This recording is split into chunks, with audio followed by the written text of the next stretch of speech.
Welcome to You, Me and the Counselling World, the podcast dedicated to student counsellors and their road to getting qualified and beyond. Today, I want to talk about comparisons and how they really can be the thief of all joy. Thanks for joining me today. Let's get started.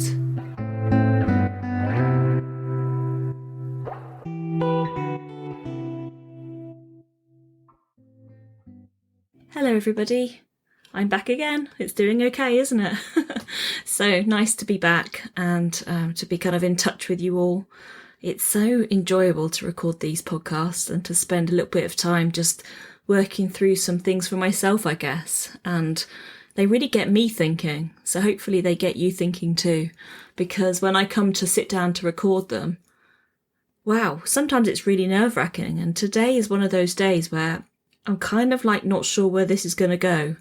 But I just sort of feel like I wanted to formulate some, thoughts and feelings that I have around this. And maybe my sort of musings around it might be helpful to some of you listening. That's what I'm hoping anyway. So it's Friday here and the week has gone super quickly. And I feel like I've tackled lots of life admin this particular week. Things that I've been putting off whilst I've been so busy with the college and with client work. So it's been really lovely to just have a week of getting things done that I needed to get done. And I'm not feeling guilty for that. Just enjoying getting my stuff done, including things like going to the dentist and going to the opticians and those things that aren't quite so enjoyable. I know that at least I'm doing those things for myself. I kind of feel quite grown up today. So I feel like a proper grown up this afternoon as I sit here. I'm wondering where I'm going to begin with this, but I'm just going to go for it and see what comes out. And if it comes out terribly, you probably won't hear this podcast. But if it comes out okay, you may well be listening to it right now. So I've been thinking lots about comparisons and how it can be really easy to compare ourselves to others, whether this is through looking at social media, whether this is through comparing the jobs that we do with other people, whether it's around counselling students, comparing their process in training with other people's. And I always remember during my diploma when I was training all of those years ago, when it came to things like placements, there was lots of comparisons going on. Suddenly it felt really competitive, even though it was a lovely group and I felt as if we all really wanted the best for everybody, if that makes sense. We wanted the best for each other. When placements came around, I noticed that we were comparing ourselves to each other.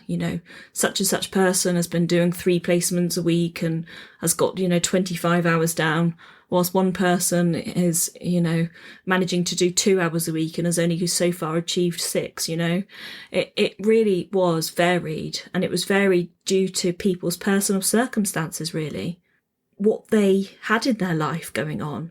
And I think it's really important that when we look at things like placements, that they fit into our world. It's all very well and good us saying, well, I want to get all the hours done really quickly. But it can't be to the detriment of you and your life that happens.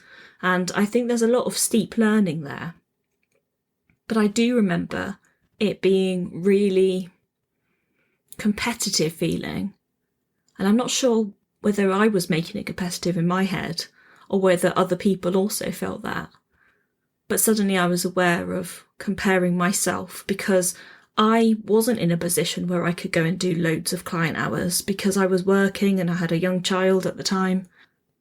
It wasn't as simple as that for me. And I remember thinking, well, it might take me ages to get there. It's going to take me a lot longer than some of these other people that are managing to do 3 placements a week. I remember feeling for a long time like I was really far behind compared to other people. And in time, I realised that actually I can only do what I can do. I can't do anything more. And I'm not going to stop comparing my progress with other people's. But I don't think it came as easily as that. I think it was a lot bigger in terms of me having to explore it for myself and work out actually, yes, those people might get there quicker. They might have more time. They might not have a child or they might not be working the hours that I was working. And therefore, we can't compare ourselves. It's like comparing apples and pears or bananas and oranges. I think I've used that analogy before in this podcast. Sorry about that if I have.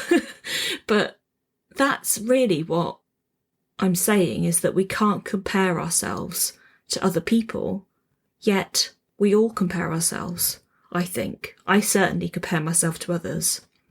So these last few months, I've really been personally thinking about where I fit into the world, and bearing in mind that the college for me is really quite a new thing, and teaching is pretty new to me as well, as much as I'm really, really pleased to have obtained my teaching qualification, and I've been a supervisor for some time already, and I've got lots of counselling hours under my belt.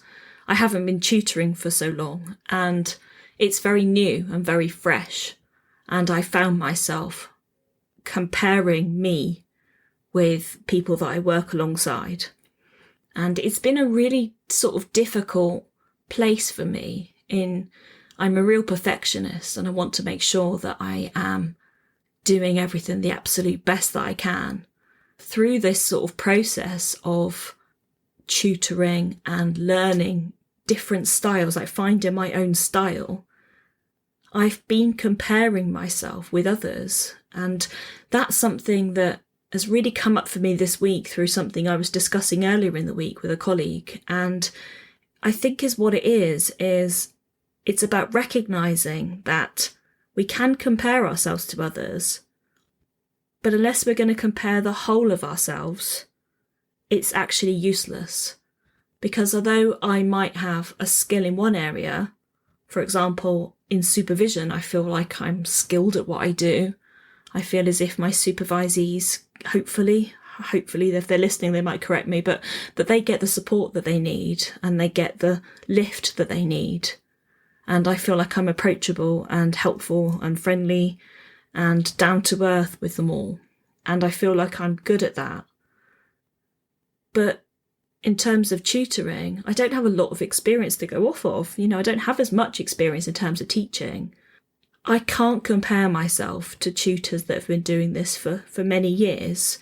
There's nothing wrong with me being new to it. I still have the experience, I still have the knowledge to bring, and maybe I can deliver it in a different way to them. And there's nothing wrong in that either. There's nothing wrong in the way that I'm doing it versus the way that they're doing it.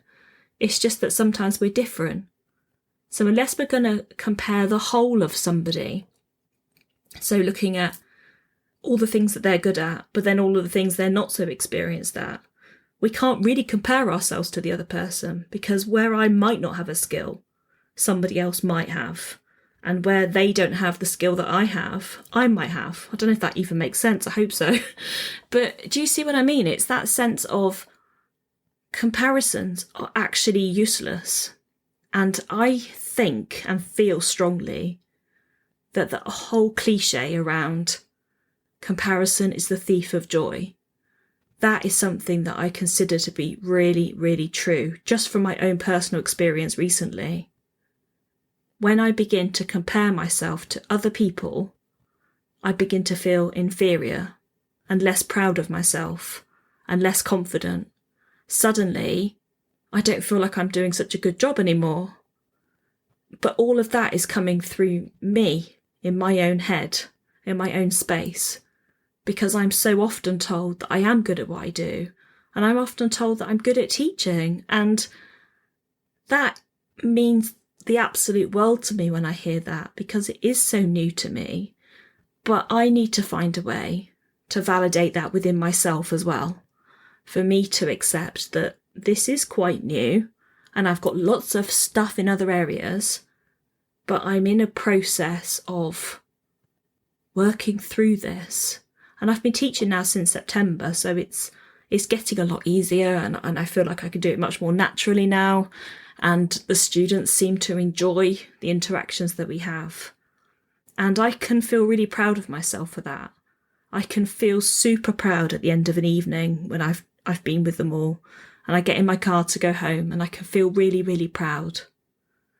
But sometimes, just sometimes, there's a real kind of seed of doubt that comes over me. And I wonder how you all feel about that. Do you have a seed of doubt that comes over you sometimes? And if you do compare yourself to others, are you comparing the whole person, so their strengths and weaknesses and everything that's in between?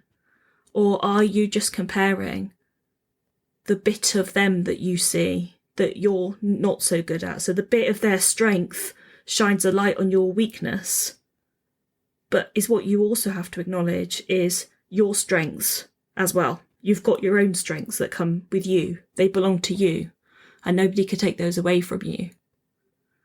So when we try to compare ourselves, it is impossible, really, to compare ourselves. And I think we have to accept that some people have strengths, and that some people might have strengths that I don't have, but I have strengths that they don't have. And I think that that is the bit that's really, really important, because otherwise we can always feel like we're on a back foot, and we can feel as if we're not good enough. That is a podcast episode that I recorded quite early, towards the beginning. It's one of the first ones that I did. And it is still to this date the most popular episode, because I think it really resonates with people, that idea of not feeling good enough. And I think that that comes from people comparing themselves to others. Social media is another really big bugbear in this area, where people are showing them the world who they want people to see. So they're showing the world their holiday, or their cocktail, or some lovely dinner that they've cooked, or a bouquet of flowers they've received through the mail. They're not showing the world those really low points, those really difficult moments, the times when they can't barely get out of bed.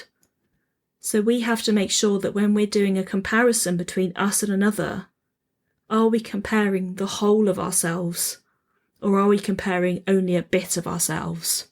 If it's the latter, then I think we have to ask, how useful is that? So to take you back to the beginning of what I was saying, when I think about students, their training process is what I understand from them is that this can feel competitive. It can suddenly feel competitive. And I think it's important to ask ourselves, why do I feel this sense of competition? This isn't a race. It's not a race for me to get all these hours or get this essay in, quicker than anybody else, or write more words than anybody else. It's not about comparison. It's about you doing you and it being good enough. And I think that if you're sticking with your reality and you're recognising what you can do in your life rather than what you can't do in your life, then I think it becomes easier.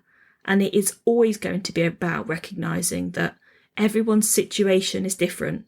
So for the people that are lucky enough to do, hours and hours of placement every week, they're in a different situation. Their life is different. They might have different responsibilities or less responsibilities or more. I don't know. But no two people are the same in their life. We're unique as human beings. We are completely unique creatures. And if we were all exactly the same, life would be really boring.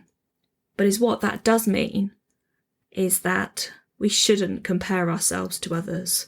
And I've used the shouldn't word there. And I don't like to use the words should and shouldn't very often.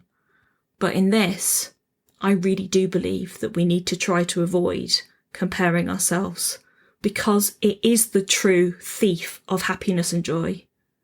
It takes away everything that we want in our lives, and it makes us feel a sense of not feeling good enough, not being worthy, having low self-esteem, feeling anxious.